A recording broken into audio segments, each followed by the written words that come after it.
Good afternoon. I call to order today's hearing of the Public Health and Developmental Services Committee, sitting in second extraordinary session. We have one item on the agenda today, ABX 215, Eggman, end of life. I notice a quorum, so Madam Secretary, please call the roll. Bonta? Here. Mainshine? Baker? Bonilla? I'll give him Jacob. Campos?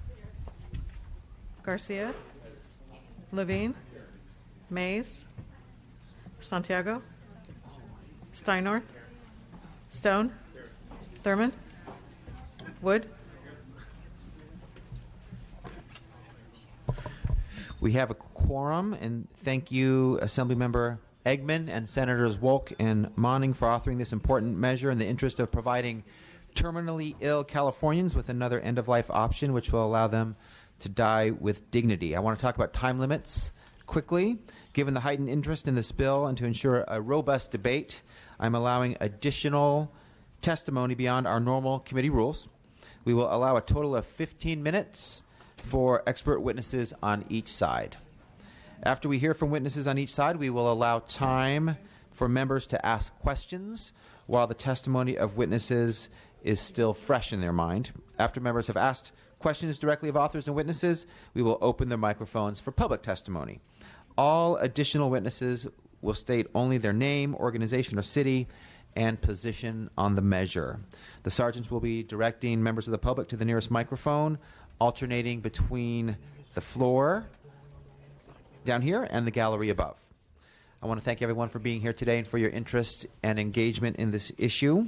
I know a lot of you have traveled a long way, so we're going to proceed. Assemblymember Eggman, please open when you're ready.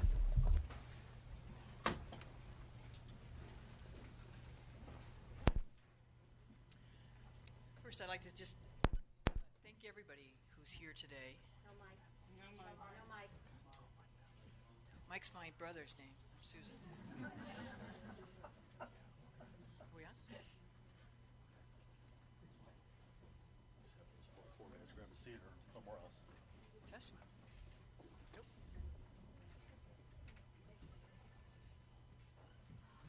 Excuse us one moment while we address this technical issue.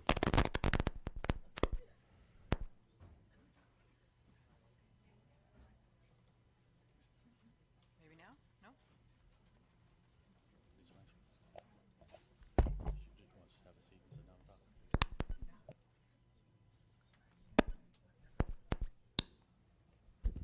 Sonor? Thank you I'm for not being a sit-down flexible, Ms. talker. Eggman. Okay, I'm not a sit-down talker, but I'll do it. So first, I would like to thank everybody, both on the dais and in the room, for their interest in this, I think, incredibly important topic. As I left my house today, rather than doing my usual workout, I did some yoga and asked for patience, clarity, and poise. So I hope we all are able to maintain those things as we enter into this, what can be an emotional debate. So I'm here today, and I would like to start by saying we're accepting the committee amendments A, C, D, and E. Those amendments are found in the analysis. And there's been conversation and some media about amendments that we're working on with CMA, and that continues to be a work in progress. We have been having a very productive meetings with them throughout this entire process, and will continue to do so as we go to the floor. So today I present ABX 215, which is the End of Life Option Act, that is meant to provide those with a terminal illness an opportunity to end their life in a dignified manner.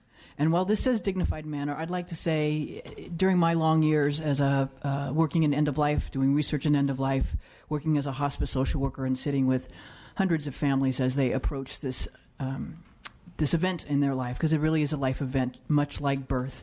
And everybody has different ways that they approach that. And I am not one to say that dying in other kinds of ways is not dignified. There are many ways to have a death that's a good death for an individual and a family. And my intention and the advocate's intention in this bill is just to provide one more option for those who desire it. The End of Life Option Act provides many protections for individuals who choose to participate. In order to participate in this, first of all, it has to be fully voluntary. The person must be an adult. They must have a terminal diagnosis from which no cure is expected. They have to voluntarily request the aid in dying prescription, and only the qualifying individual is the one who may request that drug. Nobody else can request it for them. They have to have the physical and mental capacity to be able to make that request on their own. Only one witness, maybe a family member, and the other one may be an employee of a healthcare facility. The attending physician, consulting physician, or mental health specialist may not be a witness. Once the individual completes that request process, the attending physician must determine that that individual, so somebody comes in, they say, I want to do this, we need 2 witnesses. The attending physician then must determine that the individual has that capacity to be able to make that decision on their own. If that individual seems to have some other kind of psychological issues going on, then they must refer them out to a mental health specialist. They must again determine that that individual has a terminal disease and determine that the individual is making the request for the drug voluntarily. The person then has to also see an attending physician. The attending physician must also inform the individual of their diagnosis and prognosis, the option of obtaining the drug but not ingesting it if they don't want to, the option of canceling their request for that drug at any time, and feasible alternatives to that drug, including hospice care. And I will say, as somebody who lived in Oregon in 1997 when the act went into effect there, and looking at the data of 17 years from that time, I think it's 879 people have actually used the act, and a little bit more of half of them have actually taken the prescription. People find a lot of solace and comfort if they worry about what the end is going to be, if they request the drug, but a lot of times don't even take it, just knowing it's there, knowing that if it gets too bad for them, that they have another option. If there is any indication of a mental disorder, the attending physician may not prescribe the aid in dying drug until a mental health specialist has evaluated that individual. In addition to all these requirements, the consulting physician must confirm, once again, the terminalist and they have the capacity. End of healthcare coverage can be no part of this. So somebody has to ask their physician. First, they have to get the diagnosis. Ask the physician, wait 15 days, ask again. Then they have to put it in writing. That has to be witnessed. And then they have to meet with the consulting physician. So there are 4 steps that one must take in order to be able to obtain this. In the research that we've seen in Oregon, and again, in my own personal experience, not everybody will use this, but for many it provides the comfort that they know. People have asked about, well, why not just terminal sedation? We'll hear people talk about it's not always the easiest way to go. People generally then die from dehydration and starvation, or they drown in their own fluids after they've been sedated.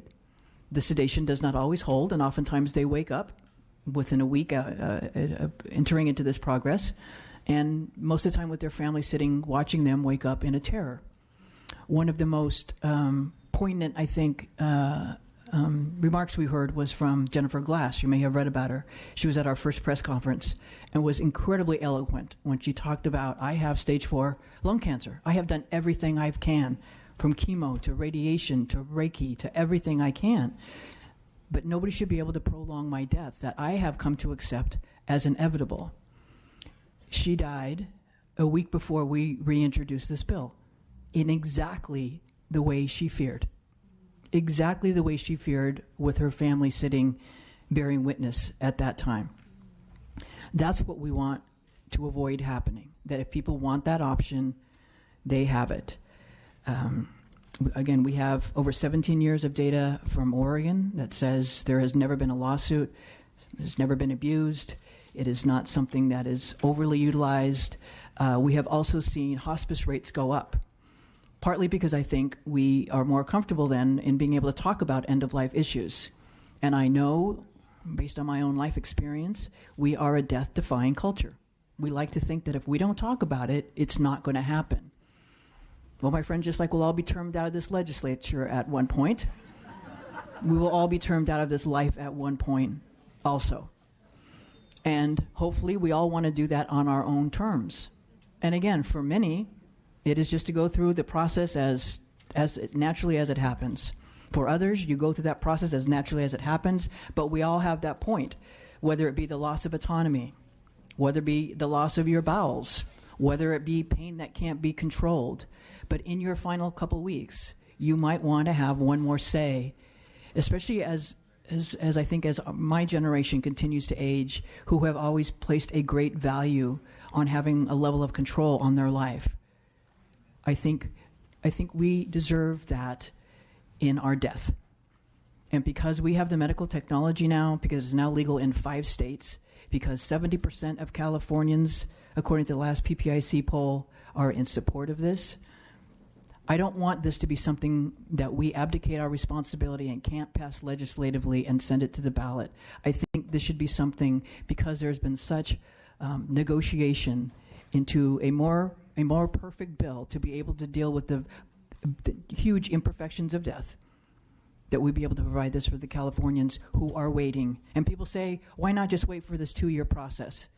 My friends, people have been waiting since 1999, the last time this was introduced. People are waiting now in this audience to be able to have the light at the end of this tunnel in this relief. I respectfully ask for your aye vote. Co-author Mr. Alejo with me here before I introduce our witnesses. Assemblymember Alejo. Thank you, Mr. Chairman and members. I want to acknowledge, first of all, the leadership of my colleague, Assemblymember Eggman, and also Senators Monning and Woke, for really being a champion for so many people who don't have a voice, don't have this option available in their own home state. But I'm here as a joint author because I think we're all committed to try to find a way to give those with terminal illness the option to end their suffering in a peaceful and dignified way. We're not only fighting for those who seek this option, but also for those who have lost their lives to these battles of terminal illness. But as in a state like California, we should be respecting the wishes of those who have terminal illness, but who desire the option of ending their suffering peacefully and privately with their loved ones. In the recent years, we all know that the attitudes and opinions about death with dignity have changed tremendously here in our state. And that's largely due to education and really hearing some of the compelling stories of so many families that have gone through this. And some of those you'll hear later in this legislative hearing. But the nation, we all know, watched the story, the compelling story of Brittany Menard, who had to move her family from her state of California to our neighbor to the north in Oregon so she could end her suffering from terminal brain cancer under Oregon's death with dignity law. But her dying wish, which I think it's important for us to all repeat and keep alive, was that a similar option would be enacted in this state. And she's only one, but there's many others who are asking their legislators to do what is right and give those who are going through a similar process, have the same compelling story, these options at the end of their lives. This story saddens me, but this is one of those issues that's so personal, so emotional, but no one could really understand what a family goes through until it really hits somebody that you love, somebody that you care about. And we think of it in terms of our constituents, somebody who's in severe pain, somebody whose organs perhaps are not going to function as the terminal illness continues. Their families have to suffer seeing their loved ones in so much agony and pain. But again, we don't really think about this until it's somebody that we care about. When it's your father, it's your mother, it's your daughter or your sister. And that's certainly the case in my own family. I think I looked at this issue very differently when my siblings and I have had to struggle this year with my father dealing with terminal illness. He was a Vietnam-era veteran.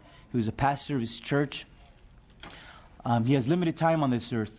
But the most difficult conversation I had with him was just a few months ago when he sat my brothers and our sisters around and talked about what happens when he's in so much pain or when he can't no longer make his own decisions. At this point, that tough conversation, you couldn't help but have tears coming down your eyes when it's your father, the guy who raised you, who took care of his family, who served his country, who helped so many families in our local communities, but now he's suffering and he's having to take so many medications. He can only stay awake for a few hours each day. It hurts seeing your own loved ones go through that. And when you could imagine what that feels like when somebody's so close to you, then you could kind of understand what so many families are going through here, and that will be asking us. It's one of the biggest decisions we'll be making this year. But when you could think of that in those terms, you could feel what so many of their families are going through. So I'm asking my colleagues, I know it's a tough decision. It's a very personal one that crosses a lot of important values that we all hold dear.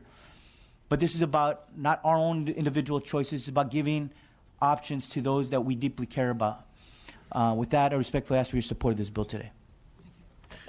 Thank you, Assemblymember Alejo. Assemblymember Eggman, do you have witnesses in support? It's going to be Christy O'Donnell, Dr. Turbo, Dan Diaz, and Reverend Gastura.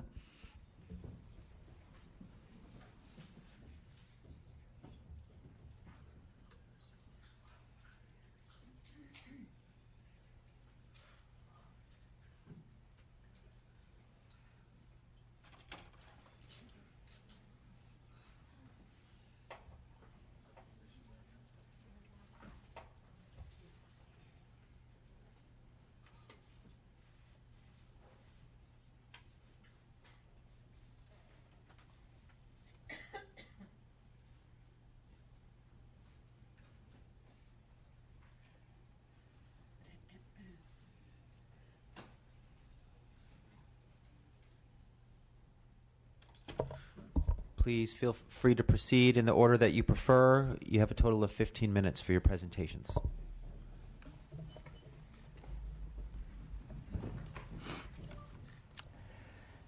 I woke up this morning. My hotel's right across the street, and I looked at the Capitol. And really, while I had made very detailed notes, I did not want to waste any of your time coming here today. I asked myself, I'm like, why am I here? I thought, do they really need to hear one more sad story? And then some time went by and a cup of coffee. And I thought to myself, I guess the fact that I'm sitting here means maybe for some people you do. I'm a crier, so I will apologize for that in advance.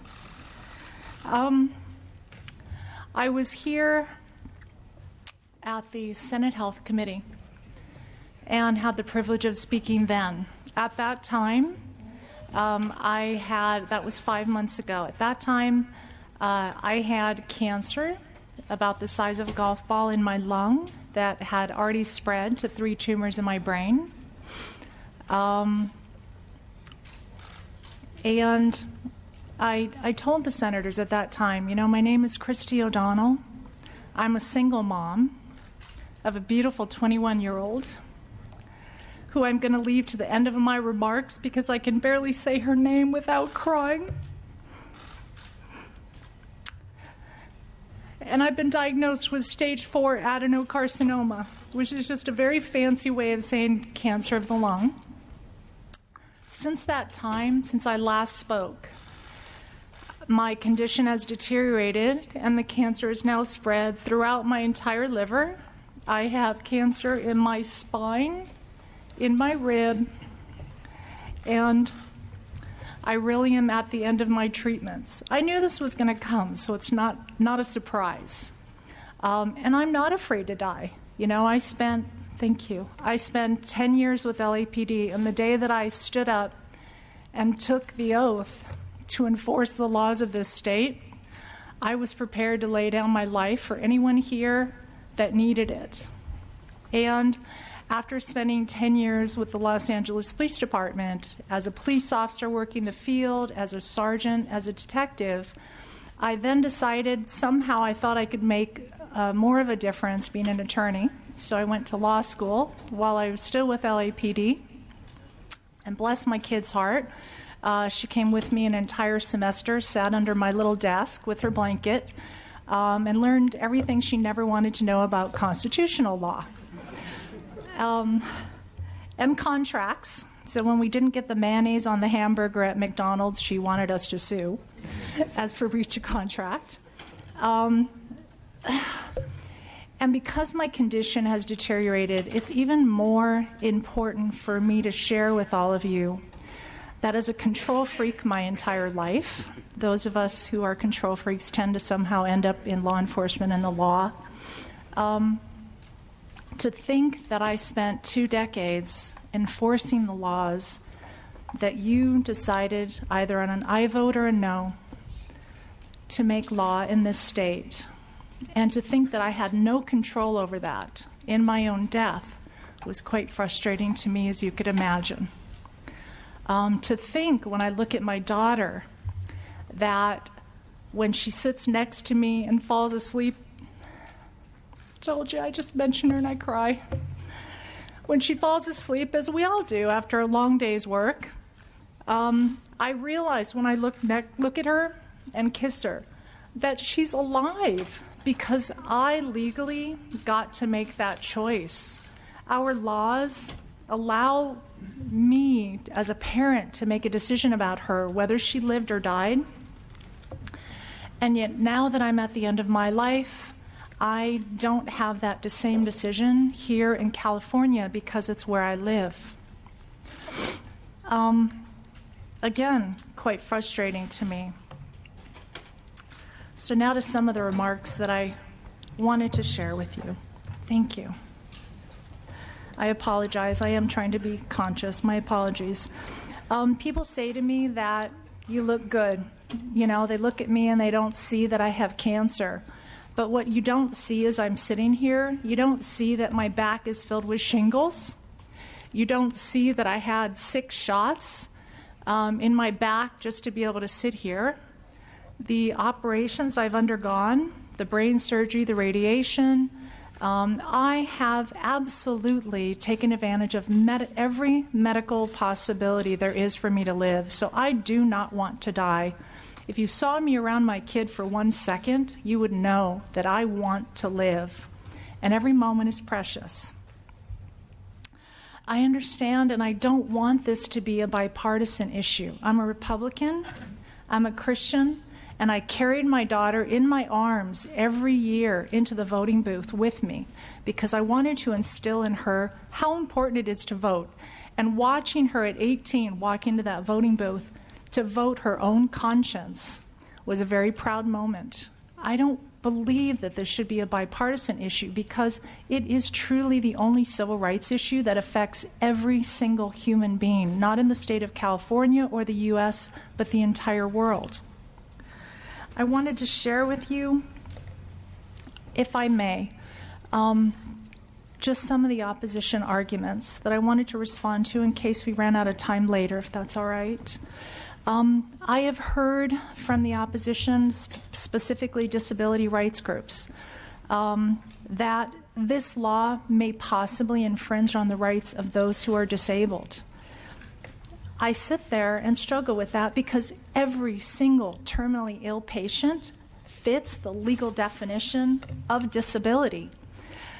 A terminally ill patient such as myself is on a list for the federal Social Security as one of the only disabilities that you automatically get Social Security disability for. There is not a terminally ill patient out there that is not disabled. I worked with and had the privilege recently of working with the Disability Legal Rights Center on a lawsuit in San Francisco. I spent my entire career as an attorney enforcing the rights for disabled under the Fair Employment and Housing Act, under the American with Disabilities Act, Title VII. This, if I thought for 1 second, could in any way negatively impact those who are disabled, I would not be sitting here speaking to you. In addition to that, I've also heard, as far as the opposition, that there's a slippery slope. That if you were to pass this law, that all of these people would decide to commit suicide. And yet, in the Attorney General, Kamala Harris, in all of her moving papers and the lawsuits recently, has stood up publicly and announced the interpretation of Penal Code Section 401, the anti-suicide provision, and has said that every human being in the state of California has the legal right to take their own life via suicide at any moment. So where is the slippery slope? If everyone has the right to take their own life, even juveniles, for no reason whatsoever, this law, as I see it, with the precautions that I've written in, you have a wonderful opportunity to put precautions on that law and limit it to just adults. And now I'll talk to you about my daughter, who is my greatest motivation for life. She turned 21 on June 23rd, and I never thought that I would live to see that day because my prognosis was so short. I did, and it was a wonderful time. I have told the Senate, and I will now share with you, that the reason I am in favor of aid in dying is because every human being deserves, as an option, as their own choice, no matter what faith base they have for themselves, they deserve the choice. I want the choice to be in my own bed with my daughter holding my hand while I pass peacefully. I do not want her sitting vigil by my bed for days or weeks watching me die. 11 days ago, my mother passed away of stage 4 cancer, the exact same type of cancer I have, although it's not hereditary. She lived in Oregon, and so she had the ability to have a peaceful passing if she wanted it. I thought I understood how important having my daughter hold my hand at my death would be. I didn't understand how important it would be to her. I'm going to share something with you that is extremely, extremely private to me. This is a photograph of me holding my mother's hand, which turned out to be mere seconds before she took her last breath. I now know as a mother, and I now know as a daughter, how important it is to be there with your loved one and having someone hold your hand when she opened her eyes before her last breath. And I was able to be there because of the laws of that state.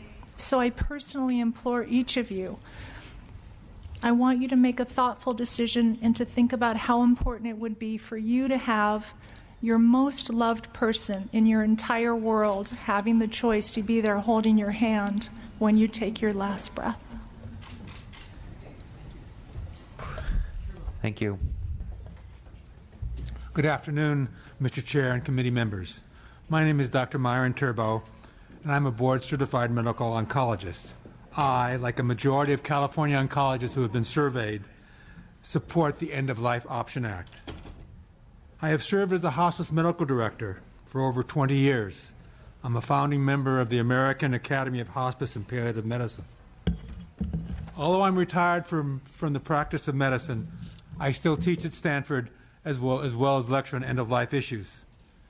In the almost 40 years that I took care of patients with cancer, I saw 200 to 250 new patients per year. Of the approximate 8,000 patients with cancer whom I saw over my career, 50% survived and 50% did not. I accompanied approximately 4,000 patients on the final journey of their life. Although I was skilled at palliative care, and I was able to provide all the advantages that hospice had at its disposal, some patients nonetheless suffered and would have welcomed the option that this bill can provide. Aid in dying is not a replacement for palliative care. It is an additional end-of-life option to be considered by all physicians. In addition to being a physician, I'm the father of a disabled son who died 3 years ago. I'm keenly aware of the vulnerability of the disabled, as are the authors of this bill. who have included additional safeguards to the ones that are found in Oregon's Death with Dignity Act. In fact, the additional safeguards included in this bill convinced the California Medical Association and the California Hospice and Palliative Care Association to no longer oppose passage of this legislation. The decision to participate in the End of Life Option Act is a personal one between a patient, their family, and their doctor. It is a right that should be available to all Californians. Oregon enacted the Death with Dignity Act in 1997, and the law has worked well. The passage of that law has improved end-of-life conversations for all Oregonians, and I believe passage of this bill will improve end-of-life care for all Californians. It will increase the frequency of end-of-life conversations and will increase the participation in hospice, just as it has done in Oregon. It will bring peace of mind to many terminally ill patients. Over 35% of Oregon patients who fill their prescriptions for lethal medication do not ingest the medication and die of the underlying disease. Merely having the medication in hand brings peace of mind and solace to both patients and family. I urge this committee and the California Assembly to pass the End of Life Option Act.